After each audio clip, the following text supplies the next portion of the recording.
So, welcome back. A month later, we're at our second podcast. And well, our Patreon followers have seen this month this major update with the solar panels, of course. And it's been a bit of trial and tribulation with the batteries, though. It's been a real problem with that. Because everything is completely DIY. Yeah, that's been very tricky. Not knowing much about electricity is. You're not sure what you should be checking, and when people tell you use the multimeter, you don't know how to use a multimeter. But I think that we're getting close to it being balanced, since there's 16 battery cells in there that are now starting to get close to being balanced. Yeah, it's quite an upgrade from your previous system, so it's quite a bit more technical. The previous was quite simple compared to this. It comes with an app and everything. And this, you're also working with huge amount of voltage and... Yes. Massive solar panels, so if here you make a mistake, there's sparks, and I don't think I could necessarily die. But you get a good shock though if you shock yourself. Yeah. And then the mains, that was interesting when we found out that somebody had told us that it might be illegal to connect it yourself. I had misunderstood it. You're allowed to connect everything yourself in Sweden. However, I'm not allowed in Sweden to go directly into the fuse box myself. I can go into it. You can open it and see. I can open it, have a look, and I can probably rewire some things if I need it for the house. But I'm not allowed to draw power from it into this inverter. However, there's a way around that. Take these cables that are now plugged into the fuse box, connect them to a plug. Put a plug on the end of it and then put it in a socket, because you're of course allowed to plug things into a socket in your house. So this is the way around it. Loophole. Yeah, exactly. They said a gray area, but I don't see what's so gray about it, because it's just plugging something into a socket. Only blew the fuse once on the mains, and I think that's because the settings on the inverter weren't correct. Now we fixed that, and everything seems to be running. So yeah, so even though I don't know what I'm doing, this I was against the AI thing, using ChatGPT and all that stuff, because I think it's the end of humankind as we know it. Yeah, but at the same time, it is so useful. It's so a lifesaver. It's speeding essential. up the process immensely. ChatGPT, you can just put it into layman's terms and say, I'm doing this, what is this? I think that's what AI is good for, that if you're using it for, teaching yourself that, helping you to do things. It's not like cheating or something. So now we're pretty much off grid now. Yeah, it's just the 3-phase cooker that's going to take a bit more investigation. For the summer, it will be fine for that. In the winter, we have the wood stove. So we've got 8 solar panels up and running now, and we've got another 9, right? To go on the roof. We want to put on the roof. On the house roof. Yeah. And then we've got another 14 that we're definitely going to put some on the barn. Yes. Because the ones on the other side, they will barely get any sun in the winter. Whereas this one, it already will catch the sun right now, like at 3 a.m. Yeah. There's sun on it. Maybe even earlier. On a cloudy day, we're getting on the other side 500 watts as well. Yeah, that's good for a cloudy day. It's amazing. Yeah. I'm still undecided.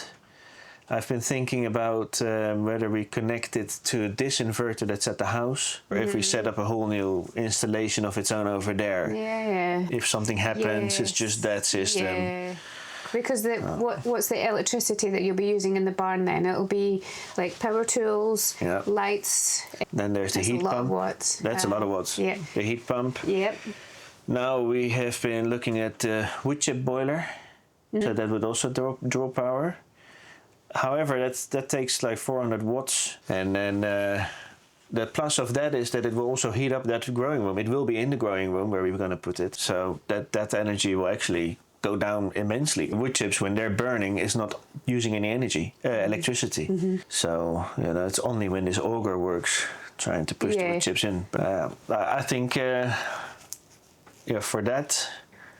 And then the only other big thing that we'll have to do for that is dig an entire trench, of course, to the house for putting in what is here called a culvert. So then we have to dig a trench for going to the house. And that's why I thought, once you've got that trench, think about what else, so you can in the future, if you decide, I want to connect those panels to my inverter here. Well, I think it would be smart, because if you're going to be generating all that power with those solar panels, if those batteries that you would have there are all full up, then the solar panels are not doing anything. So if you could draw it to the house, if those batteries are not full, then you could continue to fill them up with those solar panels. So it makes sense. They look like miniature plants or something, but they're not supposed to be like that. It's been a terrible June, like cold. But the tomatoes that were all really brown and terrible. And there's quite a few tomatoes on there. We've eaten one red tomato so far. There's another red one that's ready to pluck. Yeah, but I was thinking as well, so we still have July and August for stuff to grow. They'll still have a good chance of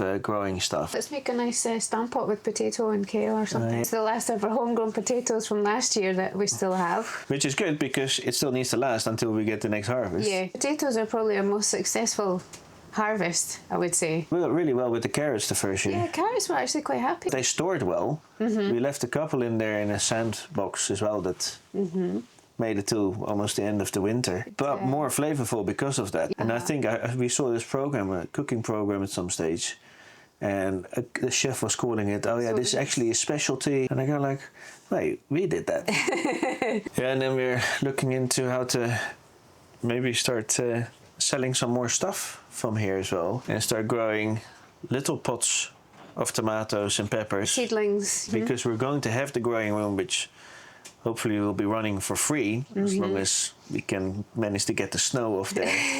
When there is snow, if it doesn't melt off itself. Yeah, that could be a fun experience. Yeah, I think we must be over 500. Over 600 by now. 600 eggs now? Yeah. So we're going to do a video where we're going to make just... kilos of pasta. Yeah.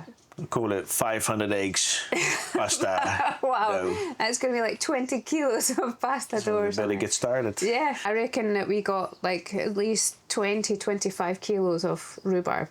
And we're still to get the stuff from your mum's place. Yeah, she's still got a full plant room which we haven't taken. And then there's lingonberry. The blueberries, lingonberries and the black currants are growing in the forest. Yes. So they are all for free and they are fields of them. That we are going to go crazy on this year. Thanks for watching. Anybody that has watched this, Hope very you enjoyed. much much appreciated, and really appreciate your support, of course. Looking forward to the next one. Yeah.